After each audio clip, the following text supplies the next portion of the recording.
Hi friends, welcome to our channel. Bhanumathi మా ఇంటి Mahalakshmi serial next ఎపిసోడ్లో ఏం జరగబోతోందో ఈ వీడియోలో చూసి తెలుసుకుందాం. పెళ్ళి ఆగిపోతుంది అని భ్రమలో ఉన్న భానుమతి అసలేం జరిగింది అని తెలుసుకోవడానికి ఈ వీడియోని స్కిప్ చేయకుండా ఎండ్ వరకు చూసేయండి. ప్రమీల కోటేలు ఇద్దరు బలరాం పిలిచాడు అని బలరాం వాళ్ళ బాబాయ్ వాళ్ళ ఇంటికి వస్తారు.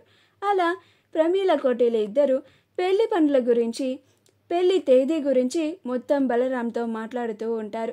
అలా బలరాం పెళ్లి ఎన్నో తేదీ, అలానే ఎక్కడ జరిపిస్తున్నాము అని, పెళ్లి పనులు ఎప్పుడు మొదలు పెట్టుకోవాలి అని వాటి గురించి మొత్తం చెప్తూ ఉంటాడు. ఆ తరువాత బలరాం ప్రమీల వాళ్ళకి కొంత డబ్బుని ఇస్తాడు. ఇచ్చి పెళ్లి పనులకి డబ్బుని ఖర్చు పెట్టుకోండి అని చెప్తాడు. అప్పుడు కోటి ప్రమీల ఇద్దరు చాలా సంతోషపడతారు. ఆ తరువాత ప్రమీల కోటేలు ఇద్దరు తిరిగి ఇంటికి వెళ్ళిపోతూ ఉంటారు.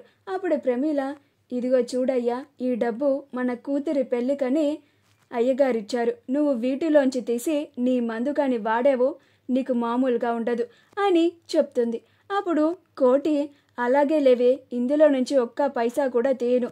ఎందుకంటే ఇందులోంచి డబ్బులు వాడేస్తే పెళ్ళిలో ఏమన్నా తక్కువ అయితే అయ్యగారు ఊరుకోరు అని అంటాడు. అప్పుడు ప్రమీల, అలాగా అయ్యగారి మీద భయంతో అన్నా ఆ రోజు కుదురుగా ఉండు అని అంటుంది.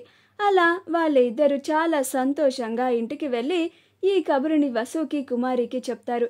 కానీ భానుమతి మాత్రం తన పుస్తకాలని మళ్ళీ కొనుక్కొచ్చుకొని ఒక చోట కూర్చొని ఇక పెళ్ళి ఖచ్చితంగా ఆగిపోతుంది అని అనుకుంటూ ఉంటుంది. పార్దు మాత్రం తన చేతి మీద భానుమతి అని రాసుకోవాలి అని అనుకుంటూ ఉంటాడు. అలా భానుమతి అంటే బాకి దీర్ఘం అని ఫస్ట్ బా రాస్తాడు. ఆ తర్వాత ఏ అక్షరం రాయాలి అని ఆలోచిస్తూ నాకి కొమ్మివ్వాలి అని నువ్వు రాస్తాడు. ఆ తరువాత మా రాసి ఆ తర్వాత ఏ అక్షరం రాయాలి అని ఆలోచించి టీ రాస్తాడు. అలా భానుమతి అని తన పేరుని చేతి మీద రాసుకొని చాలా మురిసిపోతూ ఉంటాడు. భానుమతి ఇక నిన్ను నన్ను ఎవ్వరూ విడతీయలేరు అని అనుకుంటూ ఉంటాడు. కానీ భానుమతి మాత్రం బుక్స్ని పట్టుకొని, ఈ బుక్స్ని నన్ను ఎవ్వరూ విడతీయలేరు, ఆ జీబాబాయ్ ఖచ్చితంగా పెళ్ళిని ఆపేస్తాడు అని అనుకుంటూ ఉంటుంది. కానీ పార్దు మాత్రం, నేనంటే నీకు ఎంత ఇష్టం భానుమతి, పెళ్ళంలాగా చనువు తీసుకొని మరి నాకు నక్లీస్ కావాలి అని అడిగావు, నిన్ను నేను జీవితాంతం అస్సలు వదలను అని అనుకుంటూ ఉంటాడు. అప్పుడు భానుమతి ఏమో, నేను కూడా ఈ బుక్స్ని జీవితాంతం అస్సలు వదలను, నేను బాగా చదువుకొని మంచి డాక్టర్ని కావాలి, అప్పటి వరకు నేను ఏ పెళ్ళి చేసుకోను అని అనుకుంటూ ఉంటుంది. పార్దు ఇక మనిద్దరి మధ్యలోకి ఎవ్వరూ అడ్డురారు అని అంటాడు. అప్పుడు భానుమతి కూడా ఈ బుక్స్కి నాకు మధ్యలో ఎవ్వరూ అడ్డురారు అని అనుకుంటూ ఉంటుంది. అప్పుడే ప్రమీల బాను బాను అనుకుంటూ వస్తూ ఉంటుంది. అప్పుడు భానుమతి ఆ బుక్ని దాచేసి, ఏంటమ్మా అని అంటుంది. అప్పుడు ప్రమీల, ఏంటే ఏదో దాస్తున్నావు అని అంటుంది. అప్పుడు భానుమతి, అదేం లేదమ్మా, ఎందుకు పిలిచావు చెప్పు అని అంటుంది.